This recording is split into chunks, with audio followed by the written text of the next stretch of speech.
Hi, I'm Lawrence. We're here at the Warfront Military Museum in Milwaukee, Oregon, and I'm standing here with Mr. Keith Hall, who was a United States Army serviceman during the Vietnam War.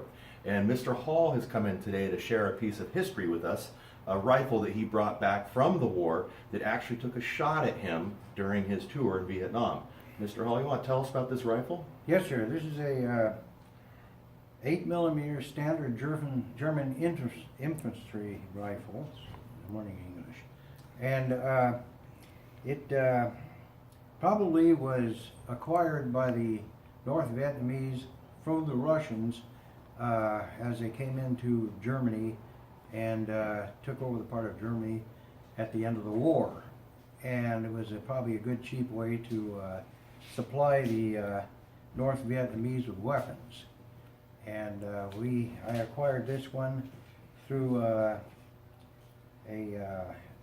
chance at an infantry rifle that was used by North Vietnamese, not NVA, but we called them Charlie.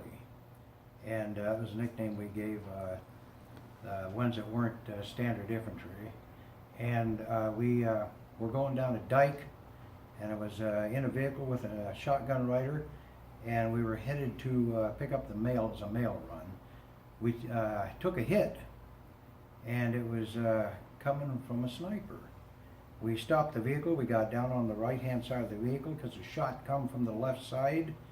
The crack shot in our outfit was my shotgun rider, so I got lucky with that.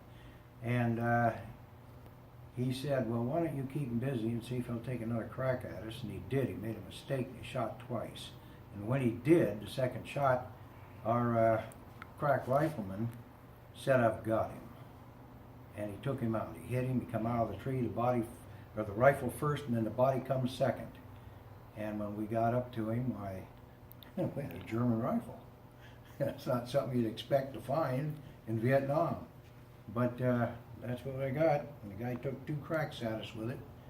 I got the rifle, and he got put 6 feet under. Well, it's an incredible rifle because this one, as stated, it's a German World War II K98, made in Czechoslovakia for the German war machine during World War II, captured or acquired by the Russians, like millions of these during and shortly after the war, and then sent to Russia, re-arsenaled, therefore the parts don't match. It's not matching serial number, it's DOT marked, has all the German wartime Waffenamt-proof marks on it, and then it was refurbished with mixed master parts, and then sent to Vietnam, maybe even through China. It's hard to tell exactly what the trail was on this, but ended up in South Vietnam. And with the irregular forces, the Viet Cong took a shot at Mr. Hall and his friend in the Jeep. What outfit were you with at the time? That was a 1099th Medium Boat Company out of Cat Lai.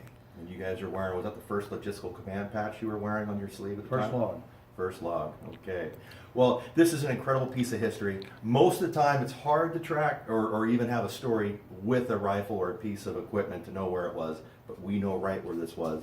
It was with Mr. Hall, he brought it home, and lucky for us, he's including it with us in our museum. This is going to be on display in our upcoming Vietnam history display of the Vietnam War. And as you can see in here, it does have all the wartime markings, 1943, DOT, with the Waffenamps. An incredible piece of history. And Mr. Hall, we thank you so much for allowing us It's to my include pleasure. this. God bless America.